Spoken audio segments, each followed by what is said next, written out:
ہمارے magic jokes channel پر آپ سب کو خوش آمدید۔ یہ کہانی آپ کو سنانے جا رہی ہوں، یہ حقیقت پر مبنی ہے۔ اس کا ایک ایک لفظ سچا اور حقیقی ہے۔ امید ہے آپ کو کہانی سن کر بہت اچھا لگے گا۔ ناظرین، کہانی شروع کرنے سے پہلے میری آپ سب سے ایک چھوٹی سی گزارش ہے، پلیز اس چینل کو سبسکرائب کر دیں، بیل آئیکن دبا دیں تاکہ آنے والی ہر نئی ویڈیو آپ تک بآسانی پہنچ سکے۔ میں ایک چھوٹے سے گاؤں میں رہتی تھی۔ میرا نام شبانہ تھا۔ جب میری شادی ہوئی تو میرے سسر بہت جوان تھے۔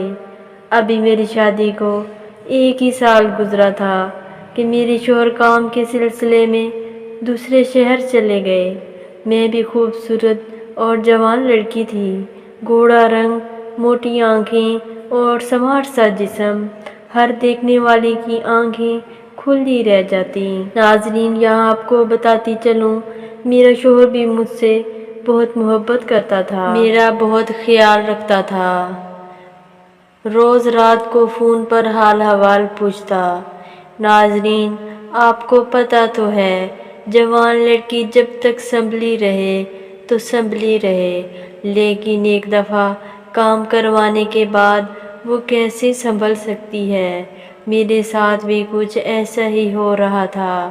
مجھے صابر کی بہت یاد آ رہی تھی، جسم میں آگ لگی ہوئی تھی، لیکن صابر کا مالک اس کو چھٹی دے نہیں رہا تھا کہ صابر گھر آئے۔ صابر ادھر تڑپ رہا تھا اور میں ادھر۔ جیسے تیسے کر کے دن گزر رہے تھے۔ ایک دن میرے سسر بیمار پڑ گئے، بخار بہت تیز تھا۔ ساسو ماں ڈاکٹر کو بلا لائی۔ ڈاکٹر نے چیک کیا اور دوائی دے کر چلا گیا۔ کبھی ساس سسر کا خیال رکھتی تو کبھی میں کھانا بناتی اور سسر کی ٹانگیں دباتی۔ جیسا کہ میں بتا چکی ہوں، میرے سسر ابھی جوان ہی تھے، 50 کے ہوتے ہوئے بھی وہ فٹ اور جوان تھے۔ آخر میری اور ساس کی خدمت سے سسر ایک دم سے ٹھیک ہو گئے۔ سسر بازار جانے لگے تو میرے روم میں آ گئے۔ میں بنا دوپٹے کے ہی بال بنا رہی تھی۔ سسر روم میں آئے تو مجھے اپنا دوپٹہ کہیں نظر نہ آیا، کیونکہ سسر میرے دوپٹے پر ہی بیٹھ گئے تھے۔ سسر مجھ سے بولے، بہو آج سبزی بتاؤ کون سی لاؤں؟ میں نے بھی بول دیا کہ آپ سبزی نہ لائیں، آج مولیاں لے آئیں، مولی کے پراٹھے بہت من کر رہا ہے۔ سسر مولیاں لینے بازار چلے گئے تو میں اپنا دوپٹہ اٹھا کر گھر کے کاموں میں لگ گئی۔ سسر گھر آئے تو میں سو رہی تھی۔ سسر نے میرا بازو میری آنکھوں کے اوپر سے اٹھایا اور بولے، مجھے بھوک بہت لگی ہے، جلدی کھانا بنا دو، تیری ماں بھی سو رہی ہے۔ ناظرین، میں جلدی سے اٹھ گئی، کھانا بنانے لگی تو مولی کافی بڑی تھی۔ چھری سے مولی چھیلتے ہوئے میری انگلی پر چھری لگ گئی۔ میرے منہ سے آہ کی آواز سن کر سسر بھاگے آئے اور میرا ہاتھ پکڑ لیا۔ جس انگلی پر چھری لگی تھی وہ انگلی اپنے منہ میں رکھ لی۔ گویا میں تو ادموئی سی ہو گئی، میں سب بھول کر مدہوش ہونے لگی۔ سسر نے دوسرے ہاتھ سے میرا چہرہ سہلایا تو میں اپنے ہوش کھو بیٹھی۔ سسر نے مجھے سہارا دیا اور کمرے میں لے گئے، مجھے بیڈ پر لٹایا اور میرے بازو دبانے لگے۔ اتنا سب کرنے کے چکر میں مجھے خود کا کوئی ہوش نہ تھا، نہ دوپٹے کا کوئی ہوش تھا۔ میں نے بامشکل خود کو سنبھالا تو دیکھا میں دوپٹے سے بے نیاز لیٹی تھی۔ سسر بھی پاس بیٹھے فکر سے مجھے دیکھ رہے تھے۔ میں اٹھنے لگی، سسر نے مجھے سہارا دے کر اٹھایا۔ سسر کی باہوں میں جاتے ہی پھر سے مچلنے لگی اور بے اختیار منہ سے آہ کی آواز نکل پڑی۔ اتنے میں ساس بھی کمرے میں آ گئی اور وہ بھی میری طبیعت کا سن کر کھانا بنانے چلی گئی، کیونکہ سسر کو بھوک لگی تھی۔ ساس کے جاتے ہی سسر پھر میرے پاس بیٹھ کر میرا ہاتھ پکڑ کر سہلانے لگے اور بولے صابر کو فون کرو کہ جلدی گھر آئے، بلکہ میری بات کرواؤ۔ میں نے کال ملائی تو سسر نے میرے ہاتھ سے فون لے لیا اور صابر کو خوب سنائی کہ بیوی کی کوئی خیر خبر نہیں ہے۔ سسر جی جب صابر کو ڈانٹ رہے تھے، میں بڑے فریش موڈ سے سسر کو دیکھے جا رہی تھی اور من میں خوش بھی ہو رہی تھی کہ سسر کو میرا کتنا خیال ہے۔ سسر نے کال بند کی اور بولے صابر نہیں آ سکتا، تو میں یہ سن کر پھوٹ پھوٹ کر رو دی۔ سسر سے میرا رونا دیکھا نہ گیا، مجھے گلے لگا لیا اور بولے پگلی کیوں روتی ہو؟ میں سسر کا لمس پا کر پھر سے اپنے ہوش کھونے لگی تھی۔ سسر نے دوبارہ مجھے لٹا دیا اور ساسو ماں کھانا لے آئی۔ میری جیسی حالت تھی، بھلا کھانا کس کو اچھا لگتا ہے۔ سسر نے بمشکل 2-4 لقمے زبردستی مجھے کھلائے۔ ساس اور سسر نے کھانا کھایا، میں لیٹی چھت کو گھورتی رہی۔ کھانے کے بعد ساس اور سسر اپنے روم میں آرام کرنے چلے گئے اور میں اپنے روم میں لیٹی انگاروں کا مزہ لوٹتی رہی۔ شام کو جب میں باہر نہ نکلی تو سسر میرے روم میں آئے، کیونکہ ساس محلے میں کسی فوتگی میں گئی تھی۔ ناظرین، یہاں آپ کو بتاتی چلوں کہ جب سسر روم میں آئے اور میرے ماتھے پر ہاتھ لگایا تو میرا وجود آگ کی تپش کی طرح ہو رہا تھا۔ سسر نے مجھے سہارا دیا اور بولے چلو میں تمہیں ڈاکٹر کے پاس لے کر جاتا ہوں، اور میرے پاؤں میں خود جوتا ڈالنا شروع کر دیا۔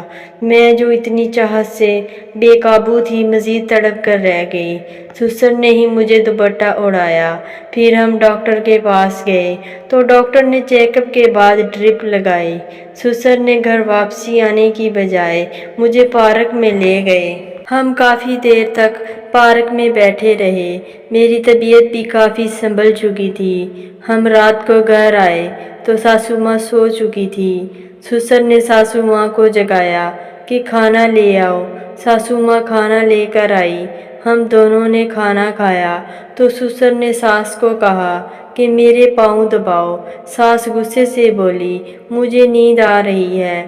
میں اٹھی اور بولی لاؤ سسر جی، میں دبا دیتی ہوں۔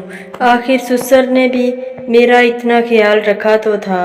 میں سسر کی چارپائی پر جا کر ان کی ٹانگوں کے پاس بیٹھ گئی۔ سسر نے اپنی ٹانگ اٹھا کر میری گود میں رکھ دی۔ میں دل جمی سے دبانے لگی تو سسر بولے تم پہلے ہی ٹھیک نہیں ہو، تھک جاؤ گی، جاؤ اپنی دوا کھا لو۔ میں اپنائیت سے بولی کھا لوں گی دوا بھی، اور ان کو دبانے میں جٹی رہی۔ سسر نے پھر منع کرنا چاہا اور میرا بازو پکڑ کر کھینچا۔ میں اپنا توازن برقرار نہ رکھ سکی، سسر کے اوپر گر گئی۔ سسر نے مجھے اپنے ساتھ بھینچ لیا اور میرے منہ سے ہلکی سی کراہ نکل گئی۔ سسر میرے منہ سے آہ کی آواز سن کر بہت لطف اندوز ہوئے اور سرشاری سے میرا ہاتھ پکڑ لیا اور بولے انگلی ٹھیک ہوئی کیا؟ میں نے اپنا ہاتھ چھڑوانا چاہا، لیکن سسر نے پورے زور سے پکڑ رکھا تھا۔ میں چارپائی سے اٹھنے ہی لگی تھی، سسر نے پھر ہاتھ کھینچ لیا اور میں پھر چارپائی پر ڈھیر ہو گئی۔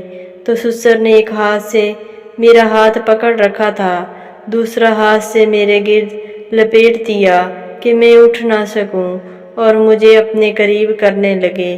میں بھی سسر کے سینے پر سر رکھ کر لیٹ گئی تو سسر نے پھر مجھے زور سے بھینچ لیا۔ اب کی بار اتنی زور سے بھینچا کہ میرے منہ سے آہ کی آواز کچھ زیادہ ہی بلند ہو گئی اور میں بھاگ کر اپنے روم میں چلی گئی۔ بھاگتے ہوئے سسر نے میرا دوپٹہ میرے گلے سے کھینچ لیا۔ میں روم میں آ کر خود کو سنبھالنے لگی تو سسر نے روم میں آ کر ڈور بند کر لیا اور مجھ سے بولے آؤ سینے سے لگو۔